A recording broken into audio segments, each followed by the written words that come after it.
Praise the lord. ఈరోజు వాక్యము December నెల 3వ తారీఖు 2025. కీర్తనల గ్రంథము 92వ అధ్యాయము 14 మరియు 15 వచనాలు. నాకు ఆశ్రయదుర్గమైన యెహోవా యథార్థవంతుడనియు ఆయన యందు ఏ చెడుతనమును లేదనియు ప్రసిద్ధి చేయుటకై వారు ముసలితనమందు ఇంకా చిగురు పెట్టుచుందరు, సారము కలిగి పచ్చగానందరు.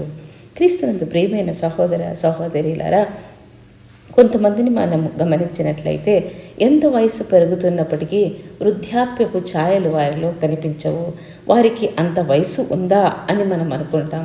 వారిని చూసినప్పుడు ఎందుకు ఇంత యాక్టివ్గా ఉన్నారు, చురుకుగా ఉన్నారు, వీళ్ళ సీక్రెట్ ఏంటి అని అనుకుంటుంటాము. కొంతమంది వృద్ధులను మనం గమనించినప్పుడు వారు నిజంగా జీవించే పుస్తకాలు. అంటే వారి జీవితం నుంచి మనము ఎంతో నేర్చుకోవచ్చు, ఎంతో చదవచ్చు. వారి నుండి మనం చాలా విషయాలు నేర్చుకోవచ్చు. ముఖ్యంగా చిన్నతనం నుండి దేవునితో నడిచిన వారు చాలామందికి గొప్ప ఆశీర్వాదం. ప్రభువు మంచివాడని వారు ఇప్పటికీ సాక్ష్యం ఇస్తున్నారు. వారు దేవుని విశ్వసనీయతకు సాక్షులు మరియు ఆయనలో చెడుతనం లేదని వారు నిరూపిస్తున్నారు. దేవునితో నడిచిన వారి జీవితాల్లో నిజంగా ధన్యమై ఉంటాయి. మీలో ప్రతి ఒక్కరూ మీ వృద్ధాప్యంలో ఇలాగే తాజాగా పచ్చగా ఉంటూ ఫలాలను అందజేయుదురుగాక. మీ వృద్ధాప్యంలో కూడా చాలామందికి గొప్ప ఆశీర్వాదంగా మీరు ఉండుదురుగాక. ప్రార్థిద్దామా? ప్రియమైన తండ్రి, మేము మిమ్మల్ని నమ్ముకున్నాం ప్రవ్వా. మీ బిడ్డలుగా మేము ధన్యులమై ఉన్నాం ప్రవ్వా.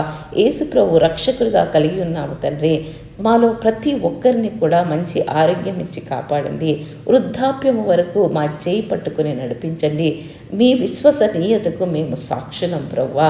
మాతో మీరు చేసిన నిబంధనకు మేము సాక్షులం తండ్రి.